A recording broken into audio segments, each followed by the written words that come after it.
Hello मित्रांनो, welcome आहे तुमचं माझ्या छोट्याशा ब्लॉगमध्ये. हे बघा माझी क्यूटची फॅमिली. ही आहे माझी तनू आणि आहे लाडू. आम्ही चालू आहोत गावी. गावाकडला तुम्हाला ब्लॉग दाखवणार आहे मी. मग आमच्या गावाकडे जायचा हा बघा रस्ता किती सुंदर आहे. झाडं झुडपं. गावाकडे गेल्यानंतर वेगळंच वातावरण असतं. मग आम्ही घरी पोहोचलो आमच्या गावी. तिथे गेल्यानंतर जी ही अशी मस्ती असते ना ती गावाकडचीच करता येते. आपण शहरामध्ये राहतो पण हे गावाकडलं जीवन सगळ्यात छान असतं बरं का. हे बघा हे माझं शेळी बरं कॉम्पिटिशन चालू आहे. तू सुंदर का मी सुंदर, कोण सुंदर आहे, मी काय शेळी? कमेंटमध्ये सांगा.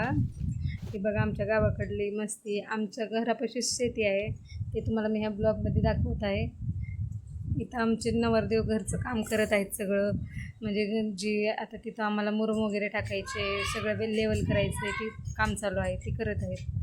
हे बघा गाय वगैरे आहेत तिथं. छान छान वातावरण वाटते गावाकडे एकदम. आणि आमचा लाडू जर तिथं गेला का लय मस्ती करतो, लय म्हणजे लय अति जास्त. त्याला गावाकडलं जीवन सर्वात भारी वाटते कारण त्याला तिथे लय एन्जॉय करता येते. शहरामध्ये माती वगैरे काही नसते ना, त्यामुळं त्याला तिथं माती बघितलं की काय वाटते की. हे बघा हे आमचं घर आहे. हे इथलीच काम चालू आहे सध्या. हे आमचे नवरदेव काम करत आहेत. मी तिथं बसून त्यांना बोलबच्चन देऊन थोडंसं बोर करण्याचं काम करत होते. म्हणजे जेणेकरून त्यांना काम करायचं थोडंसं असं एनर्जी यावं म्हणून मी उगं बडबड करत बसले होते. इथं आमचं लिटल शेत होतं आमचं घरगुती. म्हणजे इथं आम्ही सगळ्या प्रकारच्या भाज्या वगैरे वापवल्या होत्या. हे बघा माझी तनू किती मस्ती करत आहे तिथं. हे बघा हे बघू शकता तुम्ही. हे आमच्या घरातला आतंकवादी आहे. त्यानं काय करते माहिती आहे का, जर लोकांना कामं सोप्या पद्धतीनं होत असतील तर त्या सोप्या पद्धतीनं करू देत नाही. कामं वाढवण्याचं काम ह्यानंच करते बघा. तुम्ही आमच्या नवरदेवाला कुरकुरे दे दो, तुम्ही 10 लोटा दे.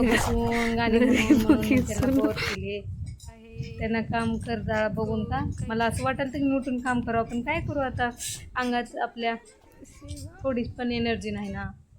हे बघा हे आहेत आमच्या शेळ्या. एवढ्या माझ्या हस्बंडचे स्वप्न आहे की एका दिवशी आमचा स्वतःचा शेळ्यांचा फार्म व्हावा. ही बघा आमच्या तन्नीची कशी मस्ती चालू आहे.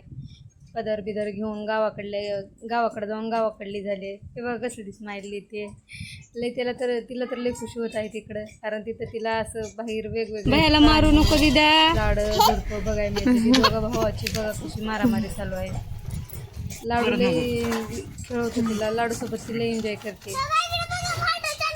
भैया भैया म्हणत राहते. काढलो मी आधी.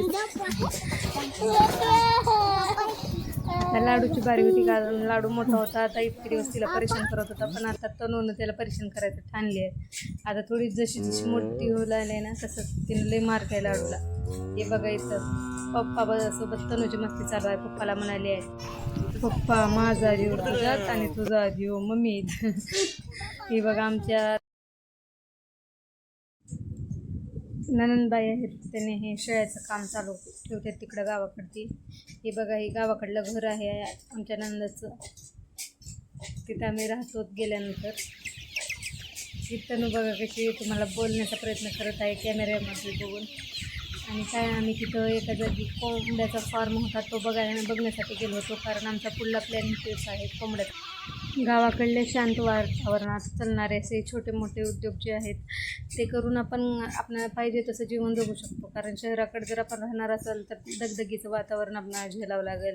परत आपले जी मेंटल हेल्थ आहे ती असं डिस्टर्ब होईल. असं हॅपी वातावरण आपल्याला गावाकडलं मिळणार नाही शहरात. हे बघा आमच्याकडे पाण्याचा थोडासा त्रास आहे, त्यामुळे हे पाणी भरणं चालू आहे.